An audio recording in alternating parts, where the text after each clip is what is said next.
तो आज शाम ढलने के बाद ग्वालियर का माहौल क्या है मैं जानने की कोशिश कर रहा हूँ। देखिए एक और खूबसूरत जगह ग्वालियर में जब आप आएंगे, हालांकि ज़्यादातर खूबसूरती की वजह सिंधिया घराने के बनाए जो बिल्डिंग्स हैं, हेरिटेज बिल्डिंग्स हैं, वो है। मैं अभी ये बेजा ताल एक जगह है, शाम को यहाँ पर अंधेरा होने के बाद बहुत अच्छी लाइटिंग होती है और यहाँ पर लोग घूमने फिरने के लिए ग्वालियर के लोग आते हैं। कई लोग तो इसी के चारों तरफ इवनिंग और मॉर्निंग वॉक भी करते हैं। क्यों? हाँ, बिल्कुल सही है। तो आपका नाम क्या है? मेरा नाम अहमद है। अहमद भाई, एक बात ये बताइए, ये ऐसा तो नहीं है नहीं गिरेगा नहीं। तो पता चले इंटरव्यू लेते चले गए ताल में? मैं आया हूँ जानने के लिए कि मौजूदा सियासी माहौल मध्य प्रदेश का कैसा है। अब देखिए, हम लोग तो भाई शासकीय कर्मचारी हैं, इसलिए इस मौजू पे तो हम अपनी कोई टिप्पणी दे नहीं सकते हैं। लेकिन चूँकि हम लोग भारत के रहने वाले लोग हैं, भारत के निवासी हैं, हर आदमी को ये फ्रीडम है अपने अपने तरह से जिसे अच्छा लगे। अब वर्तमान समय की जो भी चाहे वो शासन। अच्छा, एक बात बताइए, सरकारी कर्मचारी आप 2004 के पहले नौकरी में आए या 2004 के बाद? मैं तो बहुत पहले, मैं तो 1992 में आए। तब तो आपको पेंशन का टेंशन है नहीं? हाँ बिल्कुल। हम लोग का पेंशन का कोई टेंशन नहीं है। लेकिन 2004 के बाद शासन ने एनपीएस को एक बहुत अच्छा जो लागू किया है, वो हर जो भी शासकीय कर्मचारी हैं उसका बेनिफिट उठा सकते हैं। एनपीएस अच्छा है? बिल्कुल अच्छा है। तो आप ओपीएस छोड़ के एनपीएस ले सकते हैं? हाँ नहीं, चूंकि ऑलरेडी जब हम लोग उसके दायरे में पेंशन में हम नहीं, मान लीजिए कि अगर आपको ये चॉइस दी जाए कि आप ओपीएस छोड़ दीजिए एनपीएस लीजिए, तो लेंगे? नहीं, इसलिए नहीं लेंगे कि चूंकि एक लंबे अरसे से हम उसके मेंबर हैं और मेरे ऊपर जो हम लोग का पेंशन का पूरा प्रावधान सरकारी नियमों के तहत लागू है। एनपीएस एक एग्रीमेंट है और वो मार्केट से टोटल मार्केट में क्या बदलाव आ रहा है। आप कह रहे हैं कि अगर अच्छा है तो आप नहीं, तो अब नौजवान के लिए जहाँ पे कोई पेंशन की योजनाएं नहीं है, अगर शासन ने एनपीएस दिया है तो वो उनको चुनना चाहिए, ताकि भविष्य के लिए कुछ न कुछ थोड़े थोड़े बचत के माध्यम है, एक साधन। एक बात सुनिए, जो एनपीएस में है वो ओपीएस की डिमांड लगातार कर रहे हैं और आप ओपीएस। हाँ, हम ओपीएस की इसकी विरोधी नहीं है, लेकिन वर्तमान समय में एनपीएस जो भी लोग सरकारी कर्मचारी की भाषा बोल रहे हैं कि शासन ने एनपीएस भी अच्छा कर दिया और ओपीएस भी अच्छा कर दिया है कि नहीं? अपने पा रहे ओपीएस, दूसरे को कह रहे एनपीएस अच्छा है। बहरहाल ओपीएस मुद्दा बनेगा कि नहीं? नहीं, हमें तो नहीं लग रहा इसका कोई ऐसा मुद्दा हो। हाँ, आपको तो मिल रहा है। तो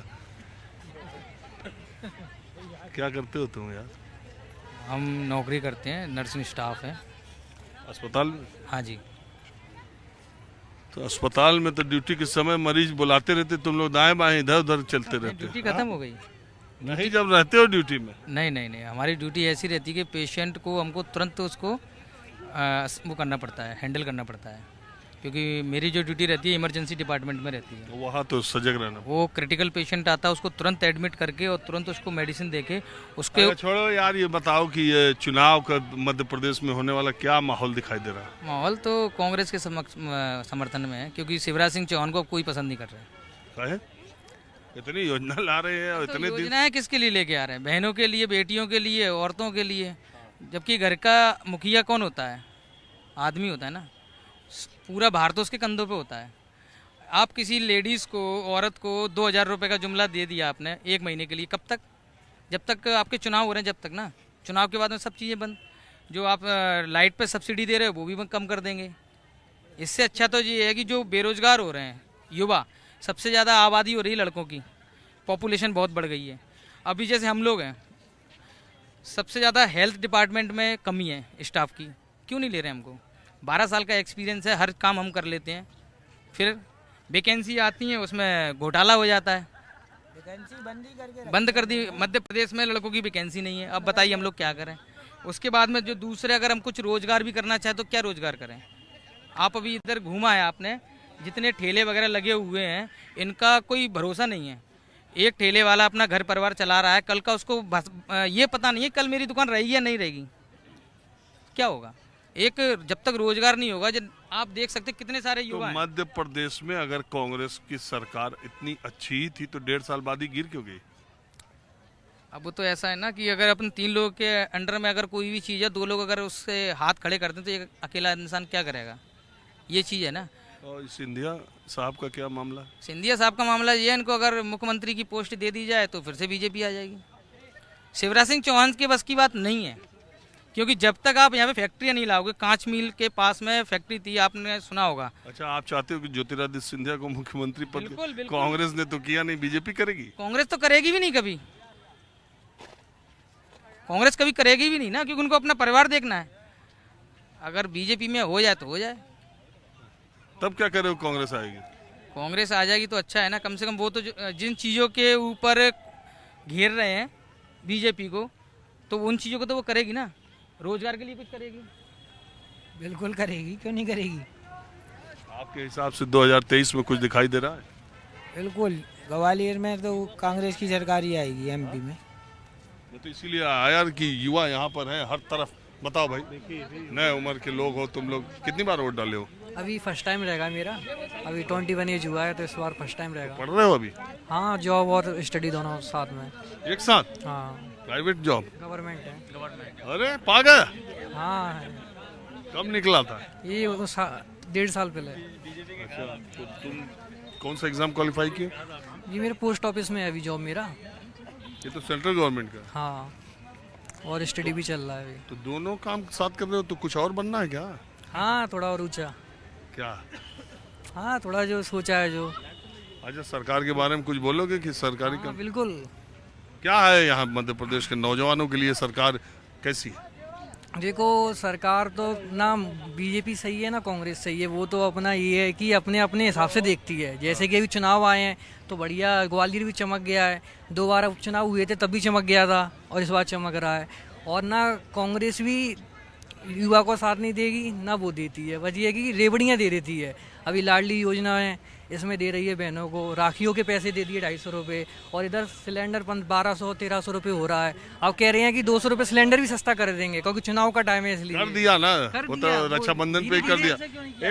एक बात बताओ, तो आपको अगर कांग्रेस बीजेपी दोनों नहीं लग रही तो फिर कौन, कोई और? अब यही है ना कि क्या कर सकते हैं। कांग्रेस अच्छी नहीं है, बीजेपी अच्छी नहीं है, पर कांग्रेस में इतनी दम नहीं है कि बीजेपी का साथ दे जाएगा। तीसरी पार्टी कोई अच्छी हो ना बीजेपी साथ देगी ना कांग्रेस साथ देगा, ये है। अच्छा, आप क्या कह रहे हैं? मैं ये कहना चाहूँगा, युवा बहुत परेशान है इस समय, क्योंकि एसआई की जगह नहीं निकाली उन्होंने 6 साल से। 2017 से जगह नहीं आई है।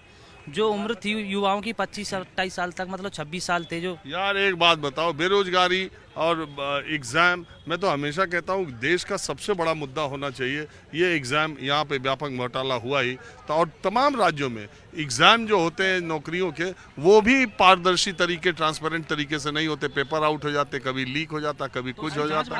हाँ, ये तो धीरे धीरे जो भी खत्म कर देंगे। अग्निवीर, सेना में अग्निवीर लिया है, अब एसएससी में एनआरई सीईटी वगैरह ला रहे हैं, जैसे कि टीचर वगैरह में होता है। एनआरई सीईटी से किसी ने क्वालिफाई कर लिया तो शायद 2 या 3 साल के लिए गवर्नमेंट का दे सकता है, पर क्या 3 साल तक वैकेंसी नहीं आती जैसे अपने केंद्रीय विद्यालय में आती है ना। अब ऐसे ही एसएससी में एनआरई सीईटी ला रहे हैं। जब जो 60 साल कांग्रेस रही थी, जब लोग शिक्षित नहीं थे, उनके पास सुविधाएं नहीं थी इस प्रकार से। शिक्षा बढ़ाई किसने? बीजेपी ने बढ़ाई ना। शिक्षा बढ़ाई तो बीजेपी ने। बीजेपी ने इतना फोकस किया किसने? बीजेपी ने किया ना। बीजेपी ने किया। तो बीजेपी आना चाहिए ना। आना चाहिए, पर उनको मतलब युवाओं के बारे में तो सोचना चाहिए। सोच रही है अब एक साथ सबको एक आप क्या करते हैं? सर मैं तो किसान हूँ। तो आपके साथ रोजगार और पढ़ाई की बात करें, आप कितना पढ़ाई किए हैं? मैं 8 तक किया था। अपने 8 तक पढ़े हो यार, किसानी कर रहे हो, और आप गाँव में परिवार में और भी तो पढ़े हैं। इससे पहले पढ़ाई की बात नहीं की। मैंने तो ये कहा था कि डिप्लोमा हुआ है ना जी, यहाँ बढ़ा दी चमक वमक, तो 60 साल कांग्रेस भी तो राज्य कर गई, तब क्या हो गया था? नहीं तो आप जो है कब पढ़ाई छोड़े? मैं बहुत साल हो गए मुझे तो। बीजेपी सरकार में छोड़े कि कांग्रेस कांग्रेस सरकार? में छोड़ दिया था। कांग्रेस में छोड़ समय दिया का था। जो समय था, बिना शिक्षा चलिए, के ठीक भी है। जीवन यापन कर सकते थे। माहौल क्या है मैं बस आज इतना ही। अगले एपिसोड में किसी दूसरी जगह से हम फिर हाजिर होंगे। कैमरामैन उमेश सिंह के साथ राजीव रंजन, न्यूज़ 24 ग्वालियर।